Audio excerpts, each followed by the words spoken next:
In a small village at the edge of a foggy forest lived a simple man named Alexei.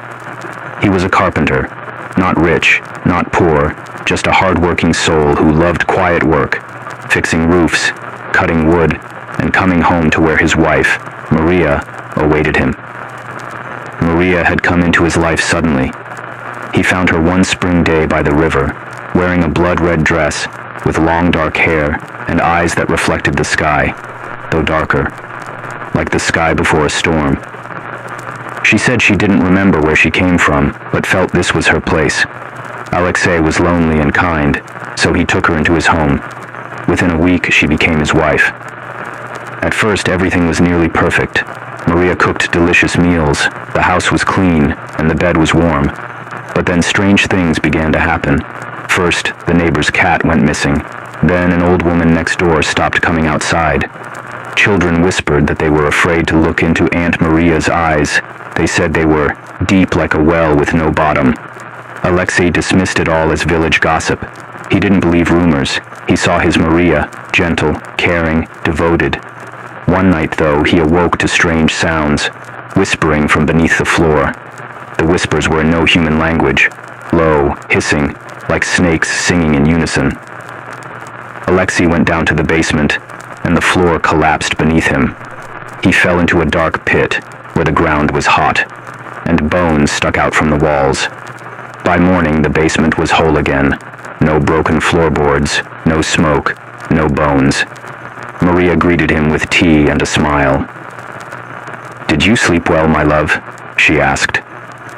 He said nothing, but from then on he noticed her reflection in the mirror lagged behind.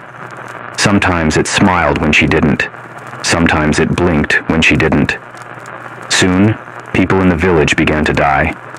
The blacksmith, strong and healthy, was found dead without explanation.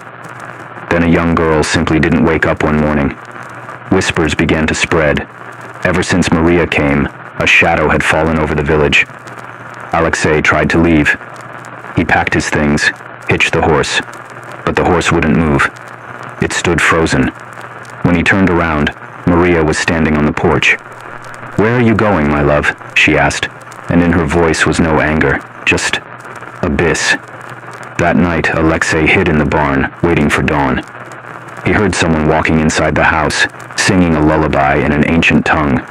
Just before sunrise, he crept back in and saw Maria standing before a mirror, talking to herself.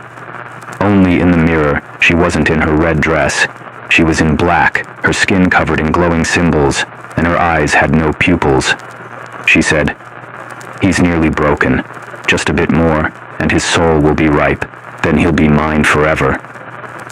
Alexei tried to run, but the floor gave way again.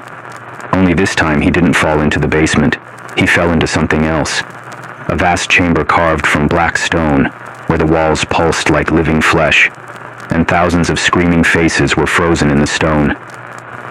On a throne made of horns and ash sat Maria. "This is who I am," she said. "The one you welcomed, the one you called wife." He fell to his knees, covering his ears, but her voice spoke directly inside his mind. "You thought love was light.